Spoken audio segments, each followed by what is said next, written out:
السلام علیکم جی دوستو، کیسے ہیں آپ؟ سب خیریت سے ہیں؟ آج ہم روزہ نہ رکھنے کے نقصانات اور اس کے جو عذابات ہیں اس پہ گفتگو کریں گے تاکہ ہمیں خدا کا خوف نصیب ہو۔ ہم روزہ چھوڑنے سے پہلے، روزہ بغیر کسی مجبوری کے نہ رکھنے کا ذہن بنانے سے پہلے ان روایات پر اور ان حدیث پر غور کر لیں۔ تو سب سے پہلے ہمارے چینل کو سبسکرائب بھی کیجئے اور دیے گئے بیل کے بٹن کو بھی دبا دیجئے تاکہ آپ کو ہماری مزید اچھی ویڈیوز خود بخود مل سکیں اور آپ ان سے استفادہ حاصل کر سکیں۔ سب سے پہلے روزہ رکھنے کی فضیلت سنیے۔ چنانچہ حضرت سیدنا ابو سعید خدری رضی اللہ تعالی عنہ سے مروی ہے کہ رسولوں کے سالار، نبیوں کے سردار، باذن پروردگار غیبوں پر خبردار عز و جل و صلی اللہ تعالی علیہ وآلہ وسلم کا فرمان مشکبار ہے، جس نے اللہ عز و جل کی راہ میں ایک دن کا روزہ رکھا، اللہ تعالیٰ اس کے چہرے کو جہنم سے 70 سال کی مسافت دور کر دے گا۔ پیارے دوستوں اور محترم ناظرین، یاد رکھیے جہاں روزہ رکھنے کے بے شمار فضائل ہیں، وہیں بغیر کسی صحیح مجبوری کے رمضان المبارک کا روزہ چھوڑنے پر سخت وعیدیں بھی ہیں۔ رمضان المبارک کا ایک روزہ جو بلا کسی عذر شرعی جان بوجھ کر ضائع کر دے تو اب عمر بھر بھی اگر روزے رکھتا رہے تب بھی اس چھوڑے ہوئے ایک روزے کی فضیلت کو نہیں پا سکتا۔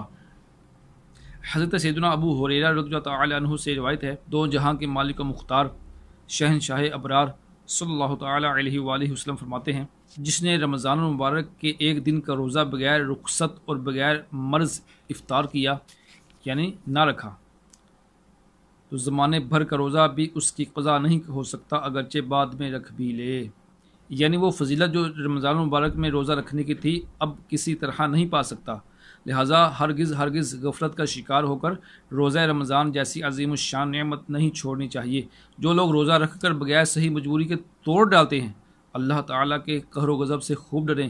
چنانچہ حضرت سیدنا ابو امامہ باہلی رضی اللہ تعالی عنہ فرماتے ہیں، میں نے سرکار مدینہ سلطان باقرینہ قرار قلب و سینہ صاحب معطر پسینہ صلی اللہ تعالی علیہ وآلہ وسلم کو یہ فرماتے ہوئے سنا، میں سویا ہوا تھا تو خواب میں دو شخص میرے پاس آئے اور مجھے ایک دشوار گزار پہاڑ پر لے گئے۔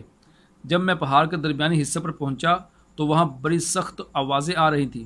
میں نے کہا یہ کیسی آوازیں ہیں؟ تو مجھے بتایا گیا کہ یہ جہنمیوں کی آوازیں ہیں۔ پھر مجھے اور آگے لے جایا گیا تو میں کچھ ایسے لوگوں کے پاس سے گزرا کہ ان کو ان کے ٹخنوں کی رگوں میں باندھ کر الٹا لٹکایا گیا تھا اور ان لوگوں کے جبڑے پھاڑ دیے گئے تھے جن سے خون بہہ رہا تھا۔ تو میں نے پوچھا یہ کون لوگ ہیں؟ تو مجھے بتایا گیا یہ لوگ روزہ افطار کرتے تھے قبل اس کے کہ روزہ افطار کرنا حلال ہو۔ محترم ناظرین اور پیارے دوستو، رمضان کا روزہ بلا اجازت شرعی توڑ دینا بہت بڑا گناہ ہے۔ وقت سے پہلے افطار کرنے سے مراد یہ ہے کہ روزہ تو رکھ لیا مگر سورج غروب ہونے سے پہلے جان بوجھ کر کسی صحیح مجبوری کے بغیر روزہ توڑ ڈالا۔ اس حدیث پاک میں جو عذاب بیان کیا گیا ہے وہ روزہ رکھ کر توڑ دینے والے کے لیے ہے، اور جو بلا عذر شرعی روزہ رمضان ترک کر دیتا ہے وہ بھی سخت گناہ گار اور عذاب نار کا حقدار ہے۔ اللہ تعالیٰ اپنے پیارے حبیب صلی اللہ تعالی علیہ وآلہ وسلم کے طفیل ہمیں اپنے قہر و غضب سے بچائے۔ حضرت سیدنا جابر بن عبداللہ رضی اللہ تعالی عنہما سے مروی ہے، تاجدار مدینہ منورہ سلطان مکہ مکرمہ صلی اللہ تعالی علیہ وآلہ وسلم کا فرمان عالی شان ہے، جس نے ماہ رمضان کو پایا اور اس کے روزے نہ رکھے وہ شخص شقی یعنی بدبخت ہے۔ جس نے اپنے والدین یا کسی ایک کو پایا اور ان کے ساتھ اچھا سلوک نہ کیا وہ بھی بدبخت ہے، اور جس کے پاس میرا ذکر ہوا اور اس نے مجھ پر درود پاک نہ پڑھا وہ بھی بدبخت ہے۔ تو لہٰذا ہمیں روزہ چھوڑنے سے پہلے وہ عذر جن سے روزہ چھوڑنا جائز ہے وہ بھی سیکھ لینے چاہیے۔ اگر واقعی شرعی عذر نہ ہو تو ہمیں روزہ چھوڑنے سے پہلے خدا کا خوف کر لینا چاہیے، خوب غور و فکر کر لینا چاہیے، کہیں ایسا نہ ہو کہ ہم روزہ چھوڑنے کی وجہ سے اللہ تعالیٰ کے عذاب میں گرفتار ہو جائیں۔